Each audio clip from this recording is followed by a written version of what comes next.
Alright again, hii hapa episode ya 8 na hii ndo final ya binti mchawi aliyeuza roho yake kwa shetani. Jamaa baada ya kuona ile alama nyekundu katika mkono wa ubinti, ikabidi amwambie hakika hiyo alama ni alama ya shetani kutoka huko kuzimu. Yaani watu wengi wenye alama kama hizi wao huaga wanafanya maagano na shetani. Yaani wapate wanachokitaka kwa shetani na shetani awape wanachokitaka. Dogo kaona kwa mimi hapa ni shetani, acha nikae pembeni. Bidada akaendelea kumuuliza, sasa inakuwaje huyu shetani kuingia katika mwili wa mtu, na anawezekaje shetani? Je, anaweza kutumia zaidi ya miili 4 mpaka 5? Kwa sababu umesema shetani mpaka afanye maagano. Sasa mtu mzima akaanza kumwambia, bwana sikiliza, kuna aina 8 za mashetani ama aina 4 za majini.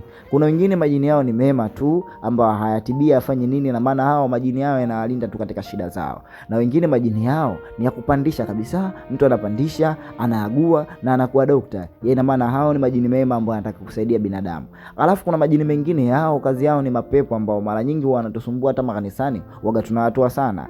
Kwa hiyo jamaa akaendelea kutoa tofauti za majini. Sasa hapa ikabidi waondoke kwanza.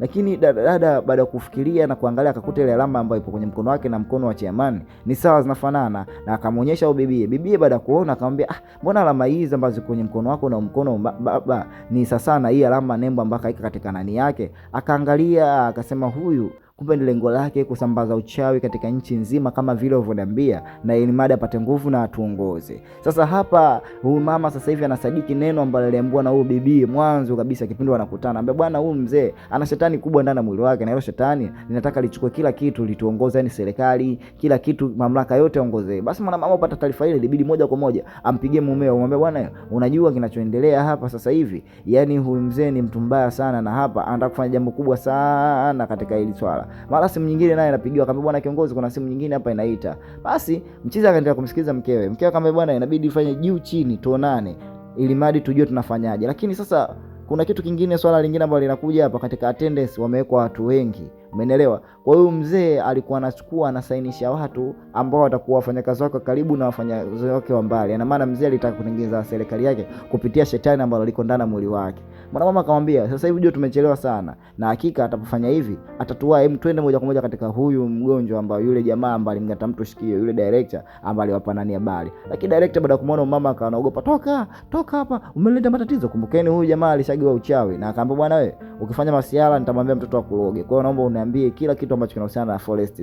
Basi jamaa akazidi kutoa ushauri na kusema ukweli, bwana hakika hakuna ataibakia, wote mpo katika signing, yani mmesainiwa na nyote mtakuwa mazombi, yani mtakuwa kama misukule. Basi mwanamama kubali kusikia kwa mimi nitakuwa msukule, kabidi atoke nje na panic mume, kwa sababu aamini habari za kishirikina. Akamwambia mgulia, tulia mke wangu, hivi vitu vya kupita tutaviweka sawa, yule ni mtumio sasa hivi, na sasa hivi yuko chini ya ulinzi na kila jambo litakaa sawa. Basi mchizi watu maneno matamu hapa hadi kumtuliza, na akamwambia kuna ushahidi mwingine ambao tunakusanya ambao tumemwona kabisa yule Amani, ambao yule jamaa yako ambao mfanya naye deal ya kuletea peni ya mzee, yeye anaelewa. Kwa hiyo mwanamama na mdogo wakatoka hapa, kuna mambo anafuata huko. Chairman ana habari, anacheka tu, na wakaja wakamchukua mchizi moja kwa moja kumkamata, ambaye yeye anafanya kazi za karibu na mzee. Anambia bwana, sikiza, hii cheni muda wote itatoka moyoni mwangu. Yani jamaa hapa anaongea kwa malingo na kujishaua, kwa sababu hajui kinachokuja kutokea, yani hajui kama ufalme tena unaenda kudondoshwa. Akamwambia bwana, sikiliza, hii cheni ulonitia hapa leo hii cheni itakurudia bwana, maana umenichokonoa, mwisho wa siku umenipata. Akamwambia hakuna, wewe muuaji tu na mtekaji mkubwa, ushahidi wako tunao, tunarudishwa sasa miaka 10 ilivyokuwa. Hapa mama ambaye ameshafariki Jin Kwang alitembelea hospitali na kumkuta director Chairman Jion akiwa anateseka na lile pepo likiwa linamnyanyasa. Au dada akataka kufanya miujiza wake ndani ya hospitali, lakini kwa hapa alikosa nafasi. Ikabidi aongee na mwenye hospitali, bwana usikiliza, naomba kwanza nimwangalie ushetani alikopo huko, kiwezekana nimchukue nikamtumie kwa kazi zangu, ama kama atakuwa mkubwa nijue. Basi jamaa akatoa nafasi, bwana twende, unajua tuna waganga. Kaangalia akaona ngoma nzito, kila anapoifanya ngoma inazidi kumchanganya. Ikabidi pale washindwe na mgonjwa hakufanikiwa, lakini mwisho wa siku hapa ikaona bora wasaliti amri, kwa sababu jamaa ana jini mkubwa kuliko hata yeye majini aliyokuwa nayo. Ikabidi amwambie bwana, hakika mimi sasa hivi nitakuwa katika huduma yako. Jamaa anashangaa, anaona aisee, inakuaje? Kwa hiyo mama huyu aliona shetani mkubwa katika mwili wa Chairman Jiong, yani utakuwa huo ndo jini la kifalme ama jini ambalo litaendelea na hapo kupiga ramli. Akamwambia hakika mwenye mtu ambaye anaweza karibu asili yako ya kutokuwa wewe kiongozi ni mama fulani, lakini kumbe alikosea. Mtu ambaye anaweza kutoa asili yake hakuwa mama yake na Jion, bali ni Jion mwenyewe. Basi mzee kule, na hapa tunarudishwa tena miaka hii sasa hivi hapa mama pamoja na dogo John wakaenda ile sehemu ambao walikulia na kuzaliwa. Na huyu mwana mama sidhani tunamkumbuka, umeelewa? Picha ilikuwa inavyoanza tu alikuwa na Chiamani. Akamwambia, sikiliza, mama yako ni mtu wangu wa karibu na ambaye alikuwa tunafanya kazi ambayo alikuwa tunamsaidia, na hivi ni baadhi ya vitu ambavyo mama yako aliviacha hapa, umeelewa? Na alikuja akanambia kama wewe unasumbuliwa na shetani mkubwa, lakini kila kijaribu kumtoa anashindwa, na hii hapa peni ndio ambayo alikuachia wewe, kwa sababu peni hii ukikamataga unaweza kufanya jambo lolote. Kwa hiyo kuna silaha nyingine ambayo mamake alimwachia, umeelewa? Na hata mchizi alipotaka inaniyo akamnyima. Lakini tunakumbuka mama alikuwa kama ana mtoto na huyu mzee, lakini mtoto wao tayari ambao ameshafariki. Kwa hiyo sasa hivi mzee anaishi maisha yake na huyu baba anaishi maisha yake, ni rafiki tu amebakia. Kwa hiyo anambia mamake, kuna siku alikuja nyumbani kwangu akalia sana, akasema kama wewe unasumbuliwa na baadhi ya vitu alivifanya, yani kama kuomba dua ili mradi kuangalia atakusaidiaje. Na hizi hapa ndo nembo za kishirikina ambazo alizitia, yani tarasimu zinaonyeshwa, yani kwa tuseme kama tarasimu huko. Akamwambia alikuwa anafanya ibada hizi zote imadi kuondoa huo. Na kipindi alikuwa anafanya ibada ile imadi jini hilo likutoke, lilikuwa linaenda linamsumbua na yule mzee ambaye alikuwa anataka kuwazuru. Umeelewa? Kwa kipindi huu dogo anapata matatizo, moyo unamuuma, anateseka vile vile, na mzee naye alikuwa anateseka sawa kwa sababu jini ambalo walitumia ni jini moja kubwa. Umeelewa? Lakini jini hakuchagua mwili mmoja, alikuwa amekaa katika miili yote miwili. Huku ushahidi unaendelea kuangaliwa na ushahidi unazidi kuwa mkubwa, yani kila kitu kinaendelea kwa sawa. Watu wanaangalia bwana. Kwa hiyo kama yeye ni mhusika na yeye kweli alifanya hivyo na alimteka na hapa tunamuona, haina haja. Basi jamaa kwa dharau na nini akajua anatoka hapa. Mwisho siku akaambiwa, bwana, hakika wewe usilolijua, umeelewa? Wote tupo katika mtandao mkubwa, na haswa nyinyi ambao mmekaa nyote mnaelekea kwa Mandondocha. Mandondocha? Yaani mfanya kazi mkubwa ndio Ndondocha. Akamwambia, wewe hujui unachokiongelea. Hakika mzee anataka kuitawala nchi ama anataka kutawala dunia. Jamaa hapo kwa ubishi wake na ujeuri wake huyo akaona, bwana, kwanza tulia, tutamrudia baadaye. Hapa kakaa akajua, bwana, na maana huyu bado hajajua, lakini inabidi muje na vithibitisho kamili kumuonyesha kwamba yeye mwenyewe yupo katika mstari wa kupinduliwa, yani kuwa Ndondocha na kufanywa kuwa msukulu wa mzee maisha yake yote, na mzee ataka kuanda serikali na atashindwa kujikontrol kama mtu mwenye akili zake vizuri. Kwa mzee aliandaa mfumo wa mashetani uje utawale akili za watu, yani yeye ndio mkubwa. Analolisema shetani akiwa ndani ya mwili wako, yani wewe unakuwa uwezo kukataa, yani kama umetiwa chipu. Mzee hapa kana siku iliyofuata asubuhi yake katika msafara mkubwa tunaona mwisho siku anashuka yule mganga mkubwa kutoka kule Japani.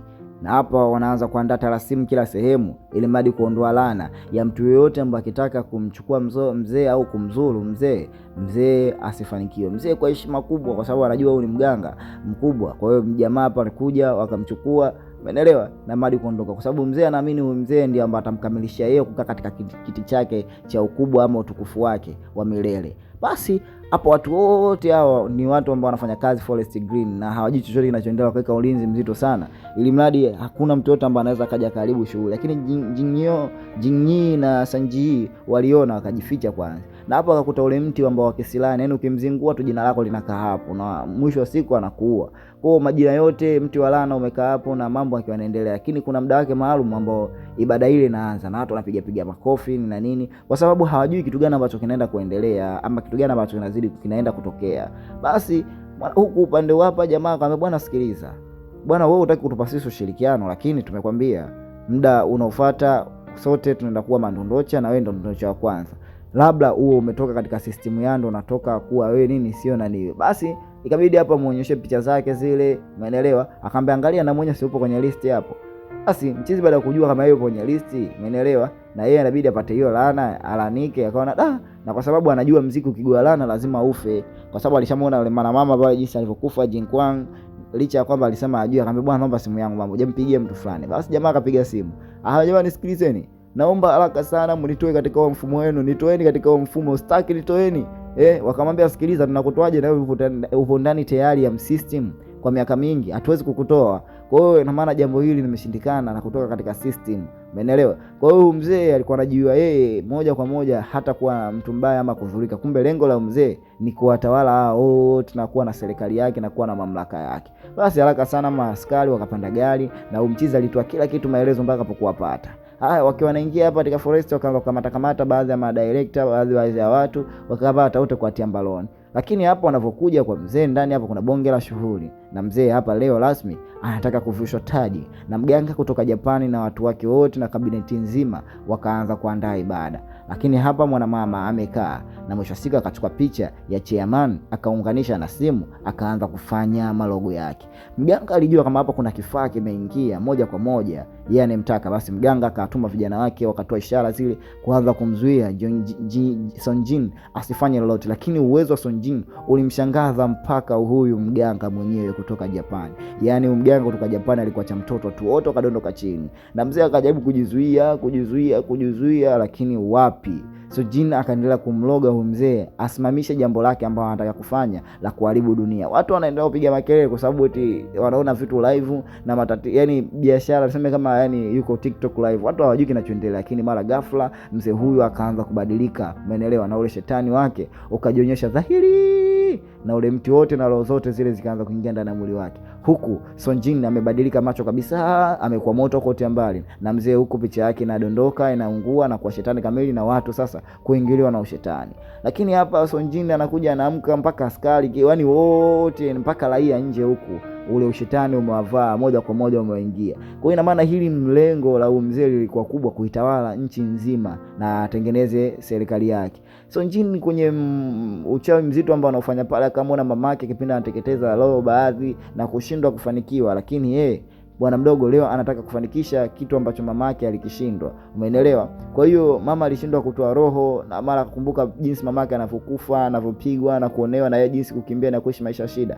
Yaani jambo lile limpelekea mtoto huyu kukumbuka mbali hata nyumba yao ilipochomwa. Kwa hiyo yote haya anafanya kwa sababu ya maisha yake, na mama alijua kama mwanae hataweza kumudu jambo hili. Lakini mtoto anakuja anapata fahamu, anamuona yule dada naye ameshazimia, na ikabidi amsaidie yule dada kumtoa katika ile hali ya ushenzi ama macho yake kuwa meusi. Basi dogo akaiangalia macho, akasafisha kila kitu, na watu wote ambao wamezulika kwa kumshika huyo binti mmoja, basi wote macho yao yakarudi kuwa sawa na fahamu zikarudi vile vile, na akadondoka tena. Na alipodondoka huko watu wote barabarani wakaamka, jamani, hata yule mganga naye alishiwa nguvu, hakuna alichokiweza. Mwisho wa siku na yeye Mtume Muhammad jamani, tuondoke turudi kwetu Japani, tuondokeni, anaomosha moto mpaka anarudi Japani. Lakini ghafla chairman moto unawaka katika ule mti ambao ameweka pale, anaungua moto, na watu wote ile tatizo wanaliona macho kwa macho, yani macho kwa uso, yani watu wote wakaofia, na habari zikaanza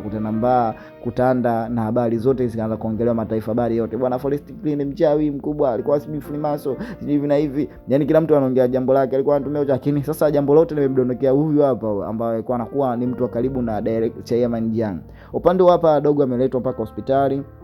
Sonjin akiwa yuko hali yake sio nzuri sana, amedondoka, yani amepoteza fahamu, umeelewa? Kwa tukio ambalo amelifanya jana usiku ni tukio kubwa sana. Kwa hiyo ametumia nguvu nyingi, tena nguvu kubwa sana za kutosha, ambazo hazikumfanya yeye sasa hivi akae stand up, yani awe safi na salama. Mwanadada akamshika akamwambia, bwana, asante kwa kutusaidia, asante kwa kuokoa kizazi, asante kwa kuokoa nchi, yani wewe ndio kila kitu. Basi hawa mtu na mpenzi wake wanaondoka, lakini inaonyeshana pale kitandani Sonjin na yeye ameshapotea ama ameondoka. Wanangu, huu ni mwanzo tu, na season nyingi na episode kama hizi zitakuja za recap yetu. Kwa hiyo cha kufanya wewe hapo, kama ni mara yako ya kwanza kujiunga nami, naomba usubscribe ili mradi kupata taarifa zote za movie zangu nazoziachia hapa katika BFA Recap. Kwa hiyo tafadhali naomba usubscribe, naomba ucomment, na vile vile uniachie ujumbe wowote na chochote kitu, ili mradi tuendelee kuwa familia na kuendelea kuwa watu. Maisha yatazidi kuendelea na maisha yatazidi kuendelea. Huo ndio mwisho wa binti mchawi aliyeuza roho yake kwa shetani. Nikiwa mitamboni DJ wako BFA. Ciao.